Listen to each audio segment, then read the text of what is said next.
Bien, l'Église a le souci de toutes les questions qui touchent à l'humanité et dans sa doctrine sociale ou son enseignement social s'intéresse à toutes les questions politiques, sociales, économiques qui affectent les êtres humains. Donc la question financière est devenue vraiment occupe une place centrale dans notre vie aujourd'hui. La question économique, et au sein de la question économique, la financiarisation de l'économie est de plus en plus forte. On sait que nous tous, comme consommateurs, mais comme aussi citoyens et salariés qui payons des impôts, comme épargnants, nous sommes concernés. Donc l'Église a pensé qu'il était important de s'engager sur cette question, d'abord à la demande de celles et ceux qui travaillent dans ce secteur, mais plus généralement de nous tous, puisque nous sommes tous, d'une manière ou d'une autre, affectés par les questions économiques et financières.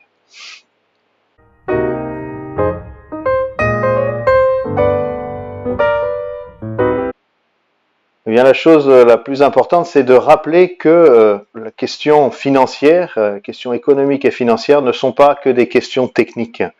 Elles sont d'abord et avant tout des questions, on pourrait dire, morales ou éthiques, c'est-à-dire elles touchent à la question de la vie bonne, à la question de la justice. Et donc, il est très important de rappeler cela.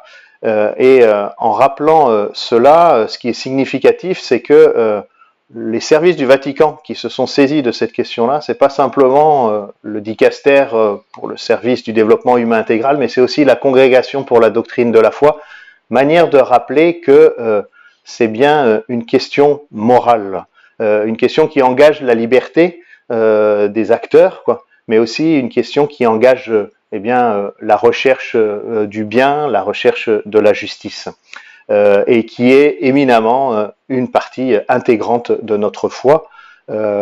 Les évêques en 1971 disaient que le combat pour la justice et l'engagement pour la transformation du monde sont une dimension constitutive de la prédication de l'Évangile, qui est la mission de l'Église. Donc voilà, c'est ce que réaffirme l'Église sur les questions financières et économiques, de dire il y a là un enjeu éthique, un enjeu moral, et il faut s'interroger là-dessus.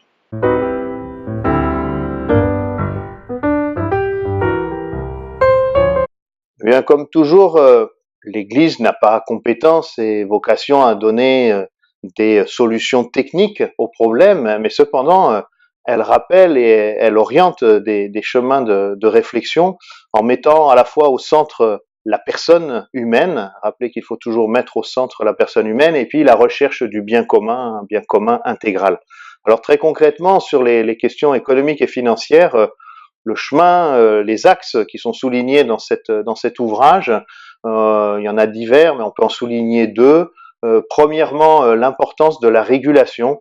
On est dans une période depuis déjà plusieurs dizaines d'années où la tendance générale est plutôt à la dérégulation en économie, et l'Église va rappeler, ben non, les marchés financiers, les marchés économiques, c'est comme un organisme vivant, mais qui peut être touché par certaines maladies, et on l'a vu au moment de la crise économique de 2008. Eh bien, pour soigner ces maladies, il y a besoin de thérapies, et les thérapies passent par un certain nombre de régulations souvent.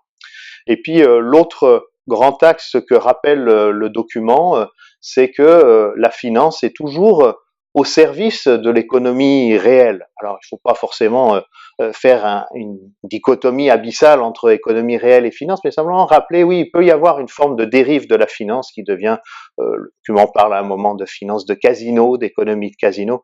Non, l'objectif de la finance, c'est pas simplement le profit pour le profit, mais bien de soutenir une activité de production, une activité de service, qui encore une fois soit au service du bien commun intégral et de toute personne humaine.